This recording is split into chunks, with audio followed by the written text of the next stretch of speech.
ఈ 150 కోట్ల ప్రాపర్టీని కాజేయడం కోసం అడుగులు పడ్డాయి.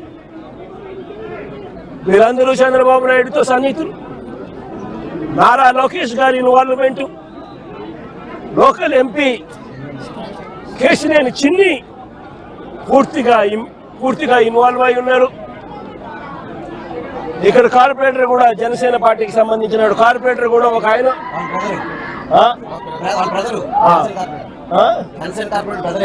జనసేన కార్పొరేటర్ సంబంధించిన వాళ్ళ బ్రదర్ కూడా ఇన్వాల్వ్ అయి ఉన్నారు. ఇంతమంది కలిసి అధికార దుర్వినియోగం అనేది ఎలా ఉంటుందన్న దానికి నిదర్శనం ఇది. ఓవైపున కేసులున్నాయి, సుప్రీంకోర్టులో కేసు జరుగుతూ ఉంది. డిసెంబర్ 31వ తారీఖు వరకు వీళ్ళకి వెసులుబాటు ఉంది.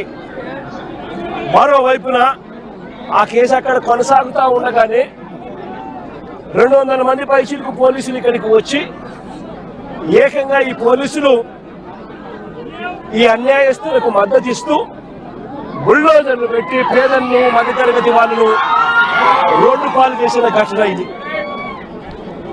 నేను అడుగుతా ఉన్నాను, ఇక్కడే ఈ 2 ఎకరాల 17 సెంట్లలో దాదాపుగా 25 సంవత్సరాల నుంచి, అంటే 2001 పై నుంచి 2001 ముందు నుంచి 25 సంవత్సరాలుగా వీళ్ళు ఇక్కడ నివాసం ఉంటా ఉన్నారు. ఇందులో చాలా మంది ఇల్లు కట్టుకున్నారు.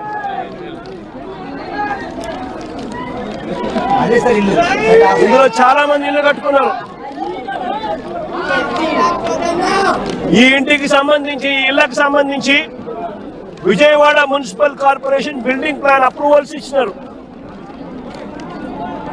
విజయవాడ మున్సిపల్ కార్పొరేషన్ వారు బిల్డింగ్ ప్లాన్స్ అప్రూవల్ ఇచ్చినారు. ఈ ఇళ్లకు కరెంట్ కనెక్షన్ ఇచ్చినారు, డ్రైనేజ్ కనెక్షన్ ఇచ్చినారు. ఈ ఇంటికి అన్ని రకాల అనుమతులతో పాటు ప్లాన్ అప్రూవల్ చేసి విజయవాడ మున్సిపల్ కార్పొరేషన్ వాళ్ళు వీళ్ళు ఇల్లు కట్టుకుంటా ఉంటే ఇళ్ళకు కూడా ప్లాన్ అప్రూవల్స్ శాంక్షన్ చేసి స్టాంప్ వేస్తారు.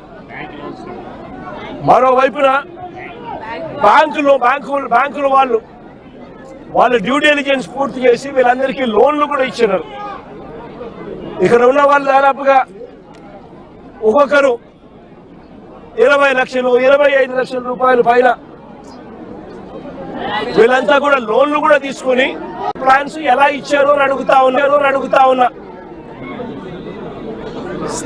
స్థలాలు వేరొకరివే అయితే ఈ ఇళ్లకు కరెంటు, డ్రైనేజు, ఇతర కనెక్షన్స్ అన్ని ఎలా ఇచ్చారో అని అడుగుతా ఉన్నా. వేరొకరిదే ఈ స్థలం అయితే వీటికి ఇక్కడ ఉన్న వాళ్లకు బ్యాంకు లోన్లు ఎలా ఇచ్చారో అని అడుగుతా ఉన్నా. రిజిస్ట్రేషన్లు చేశారు, బిల్డింగ్ ప్లాన్ అప్రూవల్స్ ఇచ్చారు, అన్ని రకాల పర్మిషన్స్ ఇచ్చినారు. చివరికి వీరికి బ్యాంకులు వాళ్ళు లోన్లు కూడా ఇచ్చాయి, వాళ్ళ డ్యూ డెలిజెన్స్ పూర్తి చేసి. మన ఇన్ని సవ్యంగా ఉన్నప్పుడు ఇది ఏ రకంగా గవర్నమెంట్ ముందుకు వచ్చి వీళ్ళకి ఎటువంటి న్యాయము చేయాలి అని కనీసం ఆలోచన కూడా లేకుండా, ఎటువంటి ముందస్తు నోటీసు కూడా ఇవ్వకుండా వీళ్ళ ఇళ్లలో ఉండగానే 200 మంది పోలీసుల పైచిలకు వచ్చి ప్రైవేట్ వ్యక్తులకు మద్దతు ఇస్తూ పొక్లేన్లు పెట్టి, జేసీబీలు పెట్టి, బుల్డోజర్లు పెట్టి ఏకంగా బిల్డింగులు పక్కన జరిగింది. నేను అడుగుతా ఉన్నాను, వీళ్ళు చాలా మంది చెప్పడం కూడా జరిగింది. ఈ స్థలాలు మళ్ళీ కొనుగోళ్లు జరిగేటప్పుడు కూడా, క్రయ విక్రయాలు జరిగేటప్పుడు కూడా పలు సందర్భాలలో ఇక్కడ వాళ్ళంతా కూడా పేపర్లో అడ్వర్టైజ్మెంట్లు కూడా ఇచ్చినారు. ఎవరికైనా అభ్యంతరాలు ఉంటే తెలియజెప్పాలి అని చెప్పి పత్రికా ప్రకటనలు కూడా ఇచ్చారు. పత్రికా ప్రకటనలు ఇచ్చినప్పుడు కూడా ఎవరు కూడా అభ్యంతరాలు ఎక్కడా కూడా వెలుబుచ్చలేదు.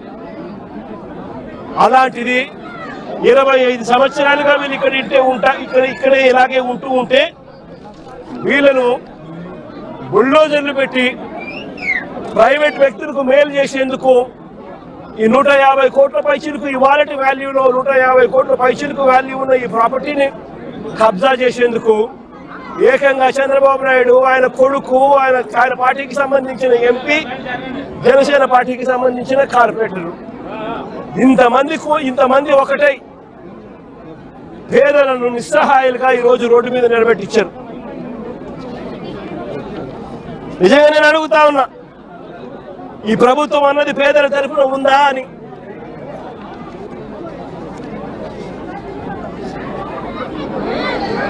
ఎక్కడైనా ఎప్పుడైనా కూడా ప్రభుత్వం అన్నది చేయాల్సింది ఏమిటి? ఇటువంటి పరిస్థితిలో వచ్చినప్పుడు వీళ్ళంతా వెళ్ళి కంప్లైంట్లు కూడా ఇచ్చినారు. సాక్షాత్తు చంద్రబాబు నాయుడు కలిసినారు, చంద్రబాబు నాయుడు 3 సార్లు కలిసినారు, లోకేష్ 2 సార్లు కలిసినారు, అర్జీలు ఇచ్చినారు. చివరికి ఎవరికైతే వీళ్ళు అర్జీలు ఇచ్చినారో వాళ్ళే కుట్ర పన్ని, వాళ్ళ ఎంపీలు, వాళ్ళకి సంబంధించిన కార్పొరేటరు వీళ్ళంతా కలిసి కుట్ర పన్ని ఏ రకంగా వీళ్ళంతా కూడా వీళ్ళకి అన్యాయం చేశారు అన్నదానికి నిదర్శనం ఇది. నేను ఒకటే అడుగుతా ఉన్నా, అయ్యా చంద్రబాబు నాయుడు గారు, ఇక్కడే కాదు రాష్ట్ర వ్యాప్తంగా కూడా ఇదే మాదిరిగా కొనసాగుతా ఉంది. రాష్ట్ర వ్యాప్తంగా కూడా అనేక చోట్ల ఎక్కడైనా చిన్న లిటిగేషన్ ఎక్కడైనా ఉంటే డైరెక్ట్ గా తెలుగుదేశం పార్టీకి సంబంధించిన నాయకులు, ఎమ్మెల్యేలు ఇన్వాల్వ్ అయిపోతా ఉన్నారు. లిటిగేషన్ ఉన్న చోట వీళ్ళంతటి వీళ్ళే అడుగు పెట్టేసి ఆ ల్యాండ్ కబ్జా చేసేస్తా ఉన్నారు. కొన్ని చోట్ల వీళ్ళే లిటిగేషన్ క్రియేట్ చేస్తా ఉన్నారు. వీళ్ళే నిషేధిత జాబితాలో ప్రాపర్టీస్ ను బలవంతంగా పెట్టించేసేస్తున్నారు. వీళ్ళే లిటిగేషన్ క్రియేట్ చేసి వీళ్ళే కూడా కబ్జాలు చేసే కార్యక్రమాలు జరుగుతూ ఉన్నాయి.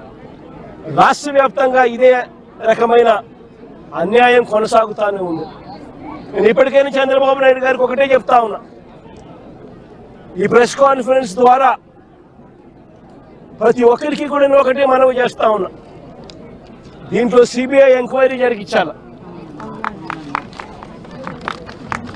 ఇక్కడ ఏ రకంగా చంద్రబాబు నాయుడు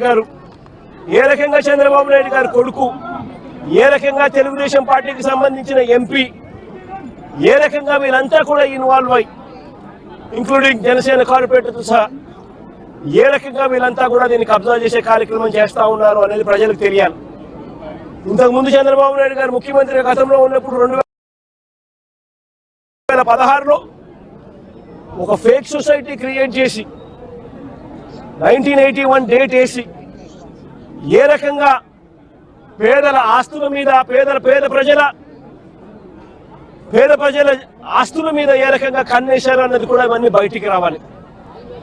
ఇవన్నీ కూడా రాష్ట్ర ప్రభుత్వం కోర్టుల్లో ప్రజల తరపున, పేదల తరపున, మధ్యతరగతి వాళ్ళ తరపున ఆర్గ్యుమెంట్ చేయాల్సింది పోయి, వాళ్లకు తరపున నిలబడాల్సింది పోయి, వీళ్లకు వ్యతిరేకంగా రాష్ట్ర ప్రభుత్వమే స్వయంగా కోర్టులలో వ్యతిరేక అఫిడవిట్లు, వ్యతిరేక పిటిషన్స్ వేసి వీళ్ళకి అన్యాయం చేయడంలో రాష్ట్ర ప్రభుత్వం తన పాత్ర తాను పోషించింది.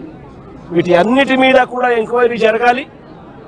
జరిగి దోషులను, అది చంద్రబాబు నాయుడు కావచ్చు, లోకేష్ కావచ్చు, తెలుగుదేశం పార్టీ విజయవాడ ఎంపీ కావచ్చు, ఇక్కడ తెలుగుదేశం పార్టీ ఇక్కడ జనసేన కార్పొరేటర్ కావచ్చు, వీళ్ళందరి పాత్ర మీద కూడా ఎంక్వైరీ జరగాలి. జరిగి నిజాలన్నీ కూడా బయటకు తీసుకొని రావాలి. వీళ్ళందరూ కూడా ఎవరైతే నష్టపోయినారో, 25 ఏళ్ల నుంచి ఇక్కడే ఉంటున్నారు, ఒక్కొక్కరికి లోన్లు ఉన్నాయి, 20 లక్షలు 25 లక్షల రూపాయలు బ్యాంకుల్లో రుణాలున్నాయి. వీళ్ళని తీసుకొని పోయి ఇప్పుడు నడు రోడ్డు మీద పెట్టారు. వీళ్ళు బతికేది ఎలా? వీళ్ళ లోన్లు ఎలా తీరుస్తారు? రాష్ట్ర ప్రభుత్వం కనికరం చూపించని ఈ పరిస్థితి నుంచి వీళ్ళ పరిస్థితి మారాలి. వీళ్ళందరికీ కూడా ఇమ్మీడియట్లీ ఇక్కడే గవర్నమెంట్ రావాలి. వీళ్ళకి సంబంధించిన లోన్లన్నీ కూడా గవర్నమెంట్ తన రెస్పాన్సిబిలిటీ కింద గవర్నమెంటే కట్టేట్టుగా తీసుకోవాలి. నష్టపోయిన వీళ్ళందరికీ కూడా ఇక్కడే స్థలాలు ఇస్తారా, లేకపోతే ఇలాంటి స్థలమే ఇంకో చోట ఇచ్చి ఇంకో ఇల్లు కట్టించి వీళ్ళకి న్యాయం చేస్తారా అన్నది గవర్నమెంట్ డిసైడ్ చేసుకోవాలి. చంద్రబాబు నాయుడు గారు గట్టిగా ఒకటే చెప్తా ఉన్నా, అయ్యా చంద్రబాబు, నువ్వు గన ఈ కార్యక్రమం చేయకపోతే రేపొద్దున మా ప్రభుత్వం వచ్చిన తర్వాత, వైఎస్ఆర్సీపీ ప్రభుత్వం వచ్చిన తర్వాత ఖచ్చితంగా చెప్తా ఉన్నాను, ఇదే ఎంక్వైరీ మేమేస్తాం, ఇదే ఎంక్వైరీ మేమేస్తాం.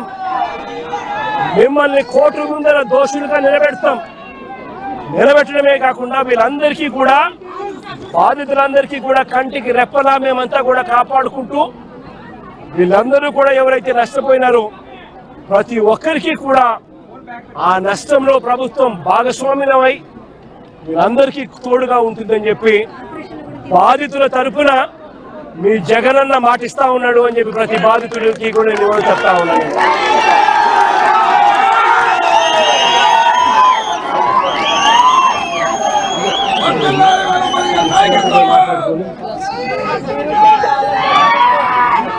సుప్రీంకోర్టులో ఈ కేసుకి సంబంధించి అన్ని రకాల సపోర్ట్ కూడా వైఎస్ఆర్సీపీ తరపున న్యాయానికి సంబంధించిన సుప్రీంకోర్టులో కానీ హైకోర్టులలో కానీ వీళ్ళ తరపున ఆర్గ్యూ చేసే దానికోసం లాయర్ల దగ్గర నుంచి ప్రతి ఒక్కరికి న్యాయం తరపున ప్రతి ఒక్కరికి కూడా అన్ని రకాల సహాయ సహకారాలు కూడా కొనసాగిస్తామని కూడా తెలియజేస్తాం.